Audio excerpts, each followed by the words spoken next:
Hello साथियों, स्वागत है आप सभी का ड्रीमपुर एग्जाम स्टडी प्लेटफॉर्म पर। साथियों, आज हम इस वीडियो में देखने वाले हैं आरटीई 2009 यानी शिक्षक अधिकार अधिनियम 2009 से संबंधित आपको संपूर्ण जानकारी इस वीडियो में मिलने वाली है। साथियों, वीडियो को शुरू करने से पहले आपसे एक निवेदन है कि यदि आप हमारे चैनल ड्रीमपुर एग्जाम स्टडी पर नए हैं तो चैनल को कर लीजिए सब्सक्राइब और साथ में बनी बेल आइकन को जरूर दबा लीजिए ताकि जब भी हम अपना अगला वीडियो अपलोड करें आप तक नोटिफिकेशन सबसे पहले पहुँच जाए। चलिए साथियों, वीडियो को शुरू करते हैं। साथियों, बाबा साहब भीमराव अंबेडकर जी ने कहा था, शिक्षा वह श्रेणी का दूध है जो जितना पिएगा वह उतना दहाड़ेगा। निशुल्क एवं अनिवार्य शिक्षा अधिकार अधिनियम 2009 वर्ष 2006 में शिक्षा के अधिकार अधिनियम का मॉडल विधेयक विकसित किया गया। कब किया गया साथियों? वर्ष 2006 में। और राज्यसभा से 20 जुलाई 2009 को इसको पारित करवाया गया और लोकसभा से 4 अगस्त 2009 को। ये दोनों तारीखें बहुत ही महत्वपूर्ण हैं। साथियों, परीक्षा में अक्सर ये तारीखें पूछ लेता है। राष्ट्रपति के हस्ताक्षर कब करवाए गए? 26 अगस्त 2009 को। और भारत के गजट में कब इसको प्रकाशित किया गया है? 27 अगस्त 2009 को। लागू कब से हुआ यह? 1 अप्रैल 2010 से लागू हो गया। आरटीई का ऑफिशियल नाम यानी पूरा नाम क्या है? The right of children to free and compulsory education act 2009 यानी निशुल्क और अनिवार्य बाल शिक्षा अधिकार अधिनियम 2009। साथियों, ये इससे डायरेक्ट क्वेश्चन बन जाता है कभी कभी। बताइए, निम्नलिखित में से आरटीई का फुल नाम या पूरा नाम क्या है? आरटीई 2009 से संबंधित कुछ महत्वपूर्ण तथ्य। साथियों, ये सभी तथ्य आप गौर से देखिएगा और पेन और कॉपी लेकर नोट जरूर कर लीजिएगा, क्योंकि इनमें से क्वेश्चन बनते ही बनते हैं। हर एक टीचिंग एग्जाम में 1 या 2 क्वेश्चन आपको देखने को मिल ही जाते हैं। पहला पॉइंट है, भारत आरटीई लागू करने वाला 135वां देश बना। यानी साथियों, भारत कौन सा देश बना? 135वां देश था जिसने आरटीई लागू किया। आरटीई 2009 में कुल 7 अध्याय और 38 धाराएं थी। कितने अध्याय साथियों? 7 अध्याय और 38 धाराएं। 7 अध्याय और 38 धाराओं के बारे में हम आगे इसी वीडियो में चर्चा करने वाले हैं। आरटीई 2009 के अनुसार प्राथमिक कक्षाओं में छात्र और शिक्षक का अनुपात 30:1 होगा। कितना होगा साथियों? 30:1 यानी 30 छात्रों पर 1 शिक्षक का होना अनिवार्य है। आरटीई 2009 के अनुसार उच्च प्राथमिक स्तर पर 7 छात्र शिक्षक का अनुपात 35:1 होगा। यानी उच्च प्राथमिक स्तर पर जूनियर पर कितने साथियों? 35 छात्रों पर 1 शिक्षक का होना अनिवार्य है। आरटीई 2009 के अनुसार शिक्षक के लिए एक सप्ताह में न्यूनतम कार्य घंटे कितने हैं? 45। यानी साथियों, मिनिमम कार्य घंटे एक सप्ताह में एक शिक्षक के 45 हैं। आरटीई 2009 के अनुसार प्राथमिक स्तर पर न्यूनतम शैक्षणिक घंटे कितने हैं? एक साल में साथियों कितने शैक्षणिक घंटे हैं? प्राथमिक स्तर पर 800 घंटे। आरटीई 2009 के अनुसार प्राथमिक स्तर पर न्यूनतम शैक्षणिक कार्य दिवस यानी साथियों 200 दिन, जो एक साल में है वो 200 दिन प्राथमिक स्तर के न्यूनतम शैक्षणिक कार्य घंटे होंगे, जबकि एक वर्ष में 200 दिन। जबकि आरटीई 2009 के अनुसार उच्च प्राथमिक में 1000 घंटे और 220 दिन होंगे। कितने साथियों? जो उच्च प्राथमिक स्तर के विद्यालय होंगे उनमें शैक्षणिक घंटे 1000 घंटे होंगे एक साल में और कार्य दिवस 220 दिन होंगे।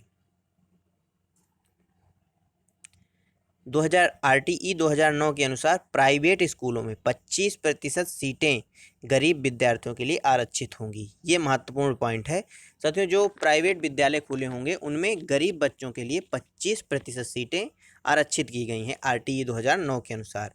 आरटीई 2009 के अनुसार कक्षा 8 तक यदि प्रवेश दिए गए छात्रों की संख्या 200 से अधिक है तब छात्र और शिक्षक अनुपात 40:1 हो जाएगा। क्या हो जाएगा साथियों? 40:1 यानी 40 छात्रों पर 1 शिक्षक का होना अनिवार्य है। कब? यदि कक्षा 1 से 8 तक छात्रों की संख्या 200 से अधिक हो जाती है। आरटीई 2009 के अनुसार कक्षा 8 तक बालक को निष्कासित नहीं किया जा सकता। आरटीई 2009 के अनुसार 1 से 5 तक के बालकों के लिए घर से विद्यालय की दूरी 1 किलोमीटर होनी चाहिए।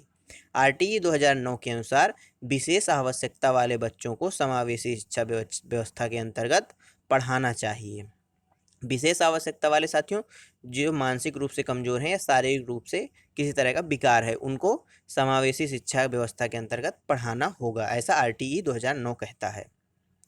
निशुल्क एवं अनिवार्य बाल शिक्षा अधिकार अधिनियम। साथियों, इसमें 7 अध्याय है और 38 धारा। एक एक करके हम सातों अध्याय के बारे में शॉर्ट में जानेंगे और सभी सभी धाराओं पर नहीं, पर इम्पॉर्टेंट धाराओं के बारे में हम इसमें जानने वाले हैं। 2009 अधिनियम के अध्याय। निःशुल्क एवं अनिवार्य शिक्षा अधिकार अधिनियम 2009 के अंतर्गत 7 अध्याय सम्मिलित हैं। कितने अध्याय साथियों? 7, जो निम्नलिखित हैं। पहला अध्याय, इसमें साथियों अधिनियम का संक्षिप्त नाम एवं विस्तार एवं प्रारंभ सम्मिलित किया गया है। दूसरे अध्याय में द्वितीय अध्याय के अंतर्गत 6 से 14 वर्ष की आयु के बालकों की निःशुल्क और अनिवार्य शिक्षा का अधिकार के बारे में बताया गया है और अन्य विद्यालय में स्थानांतरण का अधिकार भी इसी में बताया गया है।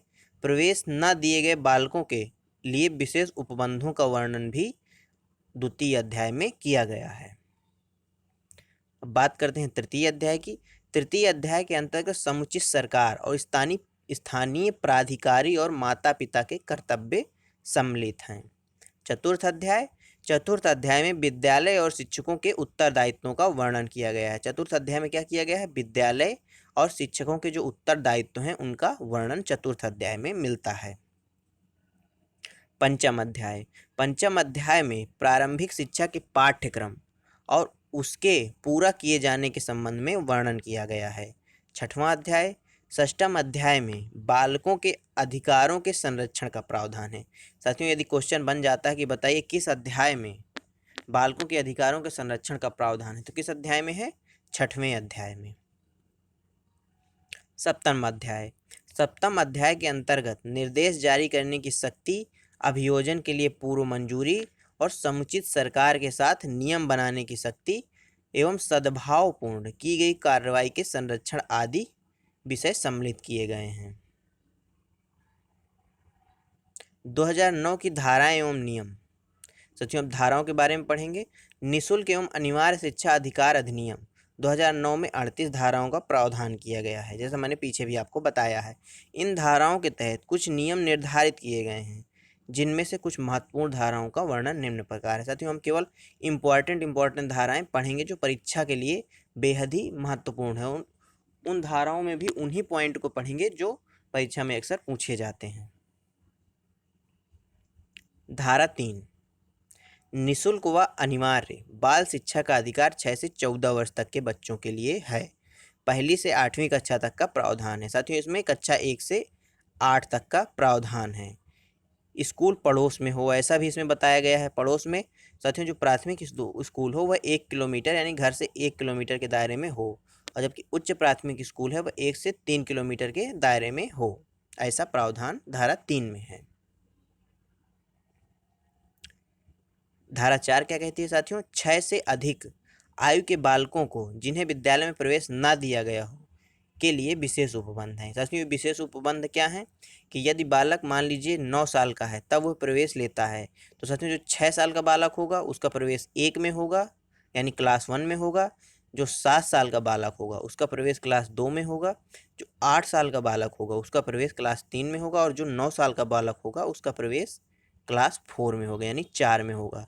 यानी आयु के अनुसार प्रवेश देने का प्रावधान धारा 4 में है। धारा 5 क्या कहती है? बालकों को अन्य विद्यालयों में स्थानांतरण का अधिकार दिया गया है और बालकों को स्थानांतरण सर्टिफिकेट यानी टीसी दिया जाएगा, ऐसा धारा 5 में बताया गया है। धारा 6 क्या कहती है? किसी जगह पर विद्यालय नहीं है तो समुचित सरकार किस प्रकार विद्यालय खुलवाएगी, इसके संबंध में धारा 6 में वर्णन किया गया है। धारा 7 में वित्तीय समीकरण के बारे में बताया गया है, यानी केंद्र सरकार और राज्य सरकार का वित्तीय समीकरण कैसा होगा। तो शुरुआत में इसमें जो समीकरण था वो 65% केंद्र सरकार का था और 35% राज्य सरकार का था, और वर्तमान में संशोधन के बाद इसको 50-50 कर दिया गया है। पूर्वोत्तर के 8 राज्यों में और पहाड़ी राज्यों में यह अनुपात 90:10 का है, यानी 90% केंद्र सरकार का और 10% राज्य सरकार का। यहाँ क्वेश्चन बनता है साथियों कि बताइए वित्तीय समीकरण के संबंध में किस धारा में उल्लेख किया गया है। तो किस धारा में किया गया है? धारा 7 में इसका उल्लेख किया गया है। अब बात करते हैं धारा 9 की। इसमें स्थानीय सरकारों की जिम्मेवारी का उल्लेख है, और धारा 10 में माता पिता के नैतिक कर्तव्यों का उल्लेख किया गया है। किस धारा में साथियों? धारा 10 में माता पिता के नैतिक कर्तव्यों का उल्लेख है। धारा 12 आर्थिक रूप से कमजोर वर्ग के बच्चों के 25% सीटें निजी विद्यालयों में आरक्षित की गई हैं। साथियों, धारा 12 के अंतर्गत कमजोर वर्ग यानी आर्थिक रूप से जो कमजोर वर्ग हैं EWS, उनके लिए निजी विद्यालयों में 25% सीटें आरक्षित की गई हैं। और यदि कोई विद्यालय इस प्रावधान को नहीं मानता, यानी कि अगर कोई विद्यालय प्रवेश ले लेता है बच्चों को और उनसे फीस वसूलता है, तो उसमें विद्यालय के खिलाफ अनुशासनात्मक या दंडात्मक कार्रवाई का भी प्रावधान इसी धारा में दिया गया है। धारा 13 प्रवेश परीक्षा का इसमें उल्लेख किया गया है, यानी छात्रों का प्रवेश किस प्रकार से होगा, किस प्रकार से उनकी स्क्रीनिंग होगी, उस सभी चीज़ों का उल्लेख धारा 13 में किया गया है। धारा 14 क्या कहती है? कुछ बाधाओं या अवरोधों में नरमी बरती जाए। अगर जन्म प्रमाण पत्र की कॉपी नहीं है तो कुछ नियमों में ढील बरती जा सकती है। साथियों, प्रवेश के समय यदि बालक के पास जन्म प्रमाण पत्र की कॉपी नहीं है तो नियमों में ढील बरतते हुए बालक को प्रवेश दिया जा सकता है, यानी दिया जा सकता है। इस प्रकार के केस में दाई माँ के हस्ताक्षर का पेपर यानी जन्मपत्री आदि भी ली जा सकती है। ऐसा प्रावधान धारा 14 में किया गया है। धारा 15 क्या कहती है? प्रवेश की कालावधि के बारे में बताती है, यानी प्रवेश की कालावधि का अवधि का विस्तार किया जा सकता है। हर राज्य को अधिकार है, हर राज्य सरकार को अधिकार है कि वह अपने यहाँ के स्कूलों में प्रवेश की कालावधि निर्धारित कर सकती है। कालावधि मतलब साथियों समयावधि। जैसे जो विद्यालय में प्रवेश की समयावधि होती है वो लगभग 30 जुलाई होती है। यदि राज्य सरकार चाहे तो इसको एक्सटेंड यानी बढ़ा सकती है। धारा 16 नो डिटेंशन पॉलिसी। किसी भी बच्चे को परीक्षा में फेल होने पर बच्चे को रोका ना जाए, यानी साथियों यदि कक्षा 1 से 8 के बीच में कोई बच्चा फेल हो जाता है तो उसको उस कक्षा में ना रोका। मान लीजिए कोई बच्चा कक्षा 6 में फेल हो गया तो उसको यहाँ ना रोक के उसको कक्षोन्नत करके कक्षा 7 में उसका प्रवेश कराया जाए, ऐसा धारा 16 कहती है। और इसमें महत्वपूर्ण बिंदु ये है कि साथियों इसमें संशोधन किया गया। कब किया गया? दिसंबर 2019 में। और क्या कहा गया? संशोधन दिसंबर 2019 में किया गया और मार्च में स्कूलों को निर्देश दिए गए। क्या कहा गया?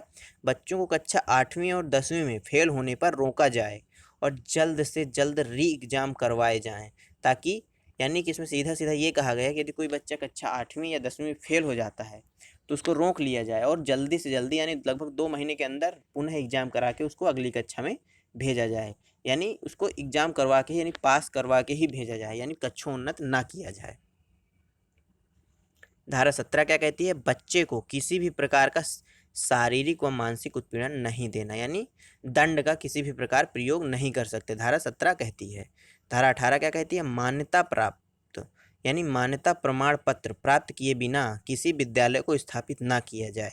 ऐसा करने पर 1 लाख रुपए का जुर्माना अदा करना होगा, यानी यदि कोई विद्यालय बिना मान्यता प्राप्त किए चल रहा है तो उस पर जुर्माना लगाया जाएगा।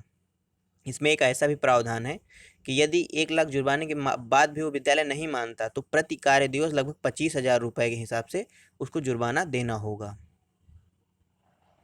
धारा 19 कहती है, धारा 19 में जो विद्यालय के मानकों का उल्लेख किया गया है, यानी जो विद्यालय की बिल्डिंग होगी वह समावेशी शिक्षा के अनुसार होगी और विद्यालय में मैदान कैसा होगा, इन सभी चीज़ों का उल्लेख धारा 19 में किया गया है।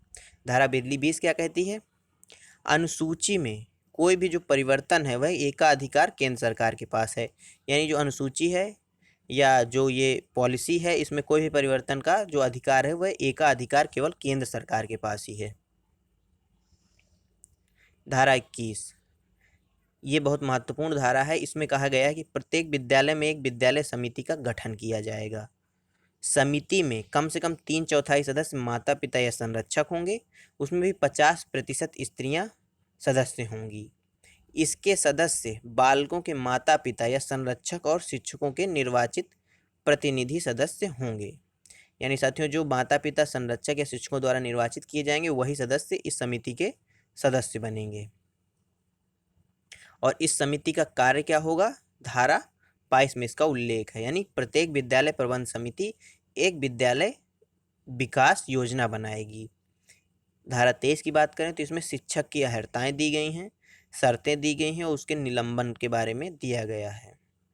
धारा 24 क्या कहती है? अध्यापक के कार्य इसमें दिए गए हैं।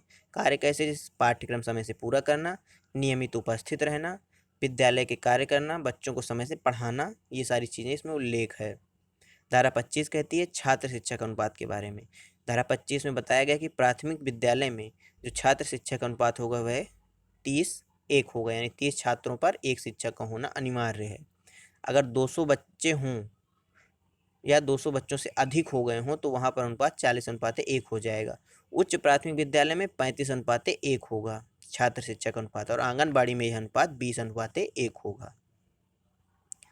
अब बात करते हैं धारा 26 की। धारा 26 कहती है 10% से ज़्यादा पोस्ट खाली ना हो किसी भी विद्यालय में। 27 कहती है शिक्षक को किसी गैर शैक्षणिक कार्य में ना लगाया जाए। जनगणना, आपदा राहत और चुनावी प्रक्रिया के अतिरिक्त किसी भी गैर शैक्षणिक कार्य में न लगाया जाए। धारा 28 क्या कहती है, कोई भी शिक्षक प्राइवेट ट्यूशन नहीं पढ़ा सकता। यानी साथियों कोई भी सरकारी शिक्षक है तो वह प्राइवेट ट्यूशन नहीं पढ़ा सकता, ऐसा धारा 28 में उल्लेख किया गया है। ये कुछ साथियों महत्वपूर्ण बिंदु हैं जहाँ से हर परीक्षा में, हर टीचिंग एग्जाम में या नॉन टीचिंग एग्जाम में भी इससे क्वेश्चन बन जाते हैं। साथियों जो 86वें संविधान संशोधन था यह 2002 में किया गया। इसके अंतर्गत शिक्षा को 21A में जोड़ा गया और इसको मौलिक अधिकार बनाया गया, और 51A में संविधान के अनुच्छेद 51A में मौलिक कर्तव्यों में रखा गया। RTE 2009 से पहले प्रारंभिक शिक्षा को अनुच्छेद 45 में दिया गया था, फिर 86वें संविधान संशोधन के बाद इसको 51A में कर दिया गया, और वर्तमान में जो 45 है अनुच्छेद उसमें जन्म से 6 वर्ष तक के बच्चे के देखभाल के संबंध में चीज़ें दी हुई हैं। साथियों आपके लिए एक क्वेश्चन है, बताइए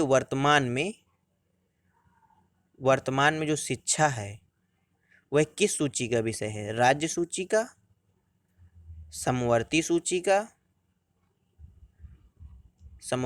या फिर संघ सूची का विषय? साथियों इस क्वेश्चन का आंसर आप कमेंट बॉक्स में ज़रूर दीजिएगा। साथियों इस वीडियो में यहीं तक, मिलते हैं आपसे अगले वीडियो में, तब तक के लिए जय हिंद, जय भारत।